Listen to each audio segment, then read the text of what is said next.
একটি গ্রামে একজন নেক মানুষ বাস করতেন। রমজান মাস চলছিল। তিনি নিয়মিত রোজা রাখতেন, নামাজ পড়তেন এবং কুরআন তিলাওয়াত করতেন। কিন্তু তার স্ত্রীও রোজা রাখতেন, অথচ সারা দিন পাড়ার মহিলাদের সাথে বসে গীবত করতেন। কখনো বলতেন সে এটা করেছে, তার ছেলে এমন, তার বউ তেমন। অসহায় স্বামী কিছু বলতেন না। ভাবতেন রমজান মাস, রাগের মাথায় কিছু বলে গুনাহ করে ফেলি না যেন। কিন্তু ভেতরে ভেতরে তিনি খুব কষ্ট পেতেন। একদিন হঠাৎ করে স্ত্রী খুব অসুস্থ হয়ে পড়লেন। জ্বর, দুর্বলতা, হাঁটা চলাও কঠিন হয়ে গেল। রমজানের তৃতীয় দশক চলছিল। স্বামী সব কাজ নিজে সামলালেন, ইফতার বানালেন, পানি দিলেন, ওষুধ দিলেন, কিন্তু স্ত্রীর অবস্থা দিন দিন খারাপ হতে লাগলো।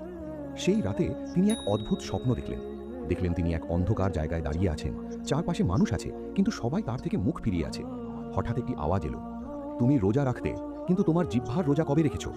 তার সামনে একটি দাড়িপাল্লা রাখা হলো। এক পাল্লায় তার রোজাগুলো, আরেক পাল্লায় তার গীবত। গীবতের পাল্লা ভারী হয়ে গেল। তিনি কেঁপে উঠলেন, কাঁদতে লাগলেন। তারপর দেখলেন